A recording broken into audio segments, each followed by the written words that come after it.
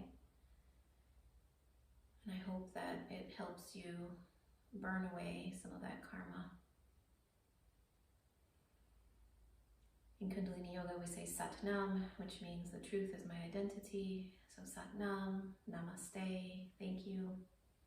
You're welcome to bow, to bring the teachings from your head to your heart. I thank you for being here.